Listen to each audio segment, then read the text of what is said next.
Climate Summit for me represented a number of things. One was to shift the conversation from the African perspective in terms of identifying Africa not just as a place of need in terms of our own set of developmental challenges, but most importantly, opportunity. It definitely strengthened Africa's position at a global level.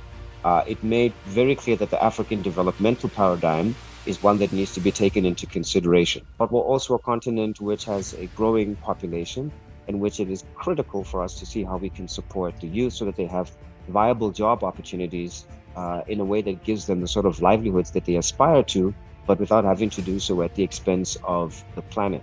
I think it's up to us as citizens to hold our governments as well as our private sector citizens and other organizations and corporates, so to speak, accountable, and to really say that we want to be a part of the solution.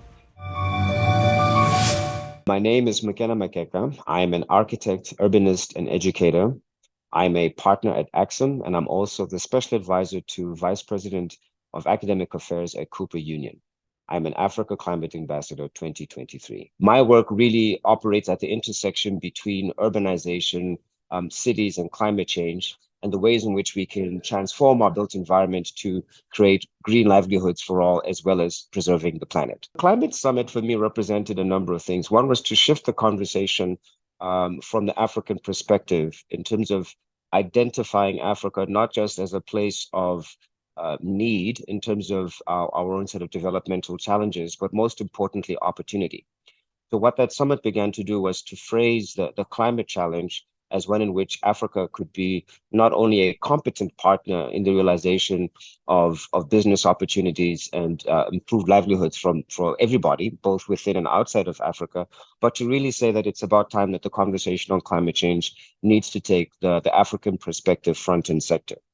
This was quite an important evolution. If we look at the Sharm el-Sheikh event, the COP27 in 2022, where many of the delegates felt that it was quite important to rescore and underline an African perspective, we believe that the event in Nairobi was that particular underlining that was very necessary, both for the continent, but in fact for the global community when it comes to climate change. COP is essentially the conference of parties. It's a gathering of a number of stakeholders. Historically, it was really focused on state stakeholders, but there's a recognition that philanthropic organizations, community sectors, education, and indeed business needs to be part of this conversation. COP events are in many ways an excellent platform for advocacy in order to get states to advance their commitments with regards to tackling climate change. It's also the place in which I believe that state actors are given confidence by non-state actors that the actions that they're doing has a high degree of consensus. Now, many people would say, what happens at COP? What are the key sorts of outcomes? Policy and advocacy is a strong determinant of actual implementation and opportunity.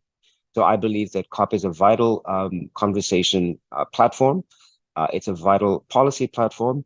And if you track the impact of COPs and you look at what occurred, let's say a year later, or even 6 months later, there's definitely a golden thread of impact. The climate ones in particular happen every year. They tend to be structured after the United Nations General Assembly, the gathering in September. And that's also appropriate because the lens of many nations are focused on both what comes out of UNGA, but also dealing with these broader questions of climate change, which, as we know, these are supranational issues. They're global in nature, and climate change does not respect boundaries and doesn't carry a passport. So there's a very powerful confluence that happens towards the end of the year on the back of the United Nations General Assembly gathering that allows the world to be reminded of the importance of international cooperation on these issues. How was the summit relevant to specific countries? I would say it's somewhat uneven.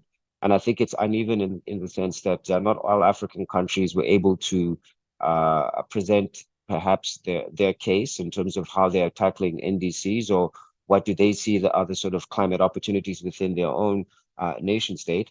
But I think if we take the African lens before we go into the nation state perspective, it definitely strengthened Africa's position at a global level. It made very clear that the African developmental paradigm is one that needs to be taken into consideration. The importance of low carbon development, understanding climate resilient pathways, understanding affordable financing and the ability to scale that financing is essential, but also to say that the climate opportunity for Africa is vast. This is an important pivot from the perception that Africa is a place that is dominated by the requirements of aid, but that in fact to say that this is a continent in which 1 out of 4 people will be African by the year 2050. This is a place where there is a growing um, uh, consensus that Africa is transitioning probably fastest in the world in terms of getting towards being middle class. These middle class dynamics are going to have demands on terms of consumption and production. And there's an excellent opportunity for the continent to not only address her own developmental needs, but to actually show the rest of the world how it can leapfrog some of the mistakes that have been done in other areas in terms of the just energy transition, amongst others. Also important to mention that Africa still has an abundance of the planet's biodiversity. There has been some views, which I would say is problematic, that this biodiversity, whether it's in terms of forests or other sorts of resources, means that Africa should not be developing. What we want to show as Africans is that we can not only conserve our precious resources, tropical rainforest, for example, being one, but that we can actually capitalize on these resources in an intelligent way, in a climate smart way, in order to tackle climate change. So the idea that one has to choose between climate and jobs is a false one. And that was a very important narrative that needs to be put forward to the world, that in fact there are jobs through climate, and we need to get both state and non-state actors to understand that it's not an either or, but it's a both and strategic situation. I mean, there are a number of initiatives that came through. For example, there's the AU Climate Change Resilient Development Strategy, which does build on previous work. There are a number of Pan-African initiatives which are supporting those sorts of activities. I think the greatest outcome for me, I think, is the realization of the urgency of the opportunity as well as the climate challenge. In many parts of the world, when one engages with climate, it seems such a complex problem that ordinary people often struggle. What is their role? What can they do? What can they change as an individual? Whereas what was really powerful about the African narrative is if we look at, for example, cities and urbanization, the fact that African cities are going to probably double in size, more or less, depending on how one looks at it, in the next 30 to 40 years. These are places of intense opportunity when it comes to carbon sinks, when it comes to biosmart construction, when it comes to different ways of thinking about energy, resource, and so on, but also innovation. So I think the key outcome for me was the recognition that Africa is a continent of opportunity that is of global significance, not just of African significance. The other important point is, I would add, is that the shift from fossil fuels to a bioeconomy is one that we have to continuously drum in. It might sound like a simple and an easy thing to be understood, but it's quite a fundamental transition to tell a country that might have an abundance of gas or other sorts of fossil fuels and identify that there are opportunities from a bioeconomic perspective, which allows for nature positive solutions to come into the conversation and livelihoods that are actually sustainable. I think getting that narrative really landed at that summit. I think it's one that continues to be required to be landed. And that idea that, in fact, nature is an ally in terms of combating climate change is a very important message that came out of that summit, in my opinion. Those two platforms left Africa in a better place from the perspective of increasing awareness and advocacy about Africa's positive role when it comes to tackling climate change, without question. Is it enough? Not at all. I think a lot of work has to be done on the continent to begin to bring together construction ministers, for example, who are working on cities and to see what is their particular contribution. I think the same goes for all forestry ministries. I think one could argue the same for all energy ministries.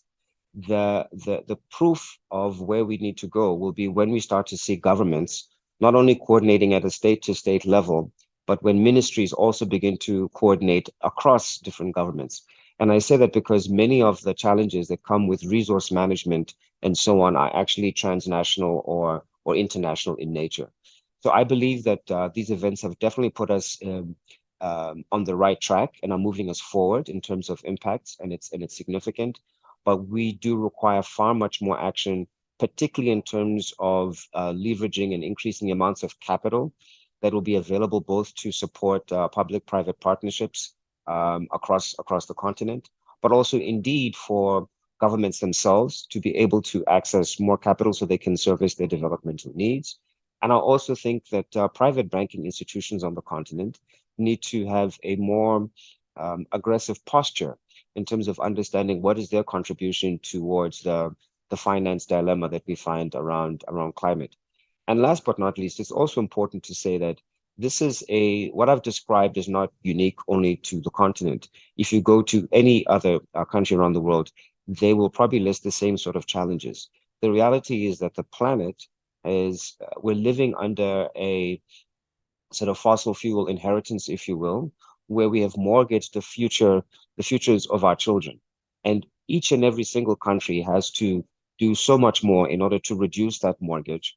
And Africa is not unique in that perspective. Some countries might have access to more capital, but you might find that they have political resilience or other sorts of factors where perhaps there's no sense of urgency in terms of dealing with these issues.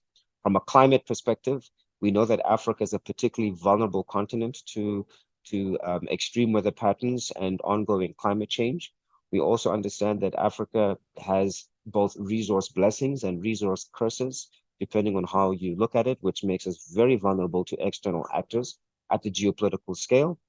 But we're also a continent which has a growing population, in which it is critical for us to see how we can support the youth so that they have viable job opportunities in a way that gives them the sort of livelihoods that they aspire to, but without having to do so at the expense of the planet. So from that perspective, I absolutely concur that it was a positive step in the right direction, but I recognize it as one step and a number of steps that will be required for the African continent to achieve her full potential as a climate positive actor. The amount of times I've spoken to venture capitalists who, when we talk about opportunities and we mention climate change, they say, we're not interested in climate change. We're interested in jobs. Show me where the jobs are. Africa's jobs first. Climate change is for the other people who are polluting the world. That is a very problematic narrative. I think it feeds into a sort of distrust about the potential of what we can do in terms of not only tackling climate change, but creating our own jobs. But I also think it doesn't speak to an ethos that we are all interconnected as a species on this planet. So yes, we do have challenges. They are real. I think these challenges are perception. I think we have the challenge of we have to demonstrate so much more the potential of climate change. We also have to show that climate change based, or let's call it nature-based solutions in the context of tackling climate change, the moment we realize these projects and show to ordinary people that there are alternative ways of living and being and creating joy and finding happiness in raising a family, that is something that should be our utmost priority. I think that is a narrative that politicians need to be able to take back to their constituencies. I think that is a narrative that needs to go back to legislators and others who need to create the enabling environment for these new businesses to thrive. So how do you incentivize these actors to bring in their new technologies, to work against older technologies or side by side, and to work towards this just energy transition? So these challenges are real, but as I said before, they're not unique to Africa. There are many countries with far greater resources and far greater financial resources, I would put it. But you would find that they have social challenges in terms of understanding their particular responsibility with regards to climate change. So all in all, we all have our challenges and they are significant. But I do think that if I was to describe the African condition, it's really a combination about getting access to good finance, good scalable financing that is not risk averse, investing in innovation that is focused on Africa's needs and those needs obviously having the potential to be exported elsewhere. So innovation is a big part of the agenda, and indigenous innovation, not just importing ideas. And I think a large part is the enabling environment that needs to be made by the state. In many instances, when we think of innovation, we think of it at a technological level. We don't take into account the importance of government innovation as well as financial innovation. And I think in order to face these challenges, we also require innovation at those two legs of society, if you will. The opportunities are vast. I mean, let's take, for example, the, what might seem to be a problem, but the growth of our cities. If you imagine that the Congo Basin's population is about to double by the year 2050, this will have a huge implication for the type of materials that we require to build these cities, the houses, the schools, the clinics, the types of energy that will be required to run these public infrastructures and so on. The opportunity is, what are the sort of solutions that are going to service those needs? If you are involved, for example, in the construction sector, and we create an ecosystem where biosmart materials are given, let's say, preferential access or better, better loans at the bank sort of level, that particular business model is going to do very, very well, simply because of the high amount of demand that is there. But we can also talk about, let's move away from cities. Let's look at our natural resources in our landscapes. If we think of the natural carbon sinks that we have in terms of our oceans, in terms of our forests, the ways in which that is currently not optimally monetized in recognition of the ecosystem services that Africa provides the world, that's where financial innovation becomes quite an important space for us to say, what is the true value of Africa's contribution to climate change, given that the average African probably has the lowest impact in terms of greenhouse gas emissions, but how is that actually being translated into income streams for the continent or opportunities for work or and so on? That's not happening. To me, that's a vast opportunity that's waiting for us. But also, let's talk about Africa's talent, which is also quite important. We are a continent that is exceptionally young. Many parts of the world are finding that they're having aging populations. I just read a report recently that China's population, for example, is expected to have peaked or will peak in the next couple of years and will experience a declining workforce for the next 20 to 30 years. Now, this doesn't mean that China's not going to do well, but what it does say is that if we imagine how China's growth from the 90s up until now has been in part fueled by, yes, state intervention, but also a population that has been put to the purposes of development. The question is, what can we do as an African continent? Now, we're 54 countries. We're not one unitary state. So coordination becomes even more important for us. And you can't compare China to Africa for those reasons. However, you can start to look at it statistically and say, if there was good coordination, if there was good integration, if there was an understanding of ecosystems and services, and this could be riparian systems such as rivers, lakes, and oceans, forests, and other sorts of, in some instances, resources which, again, cross borders. There's an incredible opportunity for countries to cooperate and not only service their own needs, but also the needs of the world. And this for me is a particularly exciting space. It's a challenge, but I do like to convert challenges into opportunities. Well, I'm an advocate of a movement which I call FLOW, and FLOW stands for the Future of Living for One World. And what that argument makes is that in order for us to live within the limitations of this planet, to live for one world and in one world, it's absolutely vital that we start to rethink the way that we make our cities, the materials that we use, how we power our transport, how we think about food production. For example, cities account for roughly, depending on how you measure, between 1 and let's say maybe 2.2% of the world's livable surface area.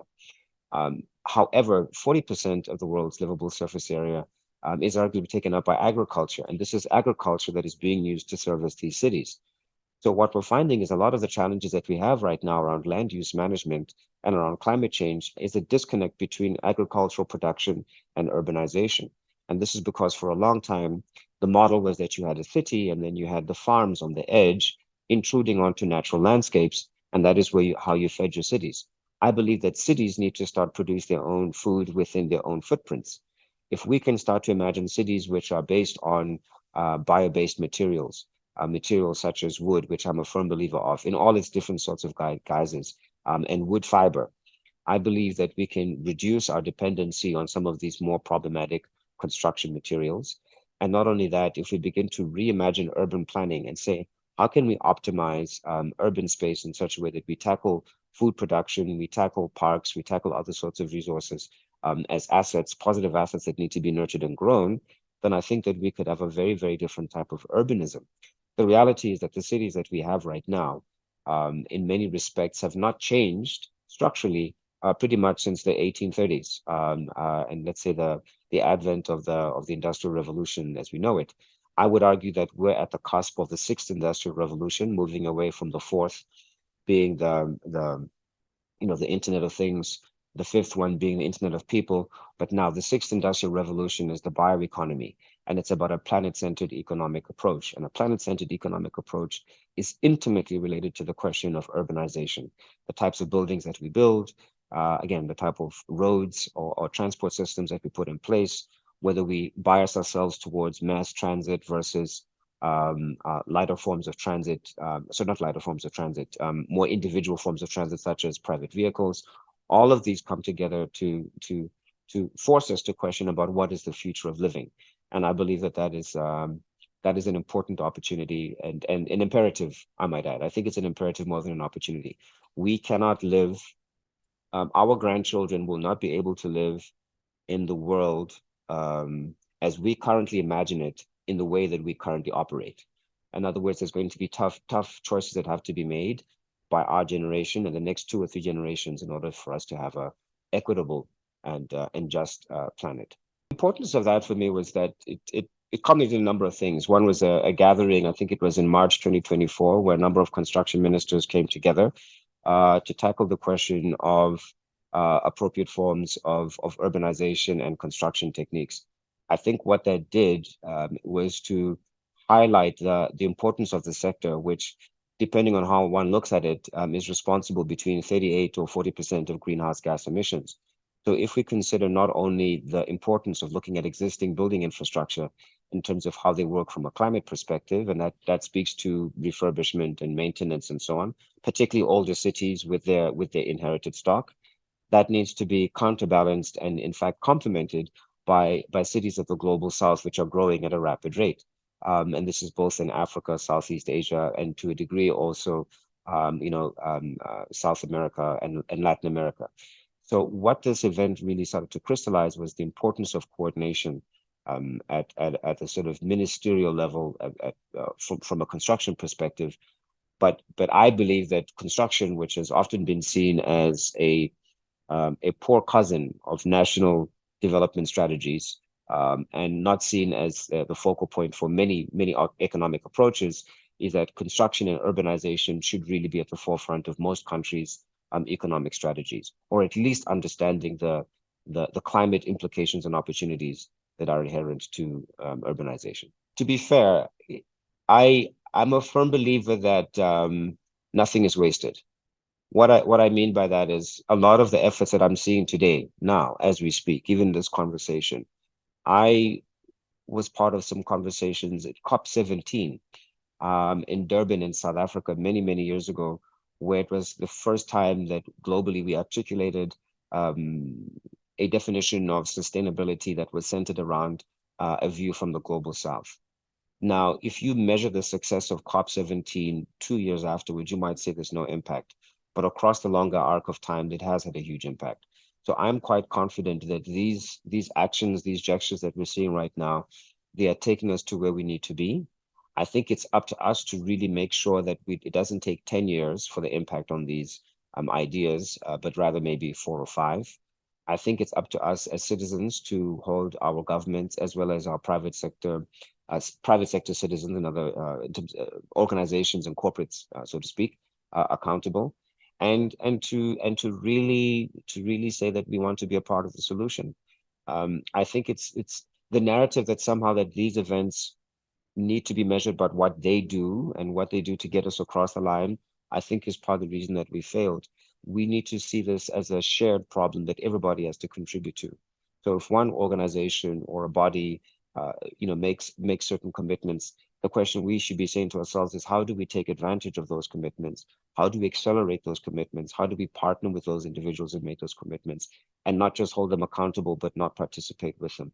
So I'm a firm believer that we need to work on a partnership model more than a pure oversight model.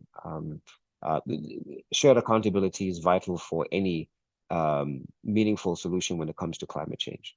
But yes, I do believe that these efforts will be will be meaningful and are meaningful. And I'm grateful that we have these events. What I would hope to achieve is it's a philosophical one, and it might seem like a strange thing to identify. The world as we know it has operated under a philosophy, a justifiable one, arguably, that the world was so much larger than human beings, that resources were almost inexhaustible. You need to remember that as far back as the 1960s, the human population was only 3.6 billion people. And prior to that, for a long time, you could easily argue that humans' impact on planet and climate was quite minimal. It's only between 1950 up until now that, due to the population explosion, as well as the industrialization and many other sorts of great accelerations, that we're finding there's a disconnect between the philosophy of how human beings live in the world and the reality. And this is why you're finding such political contestation and even emotional responses to the question of climate change. I believe that at these upcoming events, we need to recognize that due to these forces, the world of the next 100 years is going to be very, very different to the world of the last 100, if not 10,000 years. And that is where the bioeconomy, I think, is the most important philosophical approach, which is to say, we need to be better stewards of the planet. We need to think about nature positive and climate resilient pathways. And I would argue that every single technology and solution that comes into play needs to have a nature positive aspect to it. If it is not nature positive, it doesn't get us there. And nature positive, I would argue, is superior to the mere measuring of carbon, which has been the sort of be all and catch all for the last couple of years. I think it's much more superior to just looking at emissions, which is not just carbon, but so on. But it also speaks to this question of the externalities, because when we have nature positive economic development, we are protecting our biodiversity, we are protecting our resources, we're protecting our own livelihoods, the air that we breathe, the water, the food that we rely upon, and engaging in positive economic production. So that is what I hope that we can bring in the next 2 years. It might take 5 years for that shift to land, but a philosophical understanding that nature is part of our solution and not an object of our solutions for when it comes to climate change. Why is the future for living for one world important? It's important because at current consumption rates, human beings are essentially using 2.3 planets, and we don't have 2.3 planets. If you were to take the amount of consumption per capita, if you were to take that calculation and project forward to the year 2050, when we're expected to reach about 9.5 billion people, depending on how one looks at it, in order for us to live within the resources of this planet, it means that the average person in the year 2050 has to reduce their impact on the planet by roughly 57%. And if I ask you, if I were to say to you today, how would you reduce your impact on the planet by 57% today, you'll probably struggle. So it's imperative that we have to imagine different ways of living between now and 2050. We need to build differently. We need to consume differently. We need to treat our waste differently and see them as inputs into circular economies. We need to understand that the only way that we can address this growth is by engaging with the planet in a much more respectful way. The price of not doing that will be wars driven by resource conflict, driven by migration, driven by competition for space, driven by competition for capital. If we are not good stewards of the resources we have, we're going to face an increasingly fragile and violent future with vast geopolitical consequences that will actually make many of the sort of environmental concerns even seem pale in comparison. So in other words, we need to recognize that a geopolitical reality of a just and fair existence on this planet is absolutely dependent on a just solution for how we manage the resources of this planet. And when you can adjust it and manage those resources responsibly, it takes away the object of contestation, which has led to so many of the wars that we've had in the past.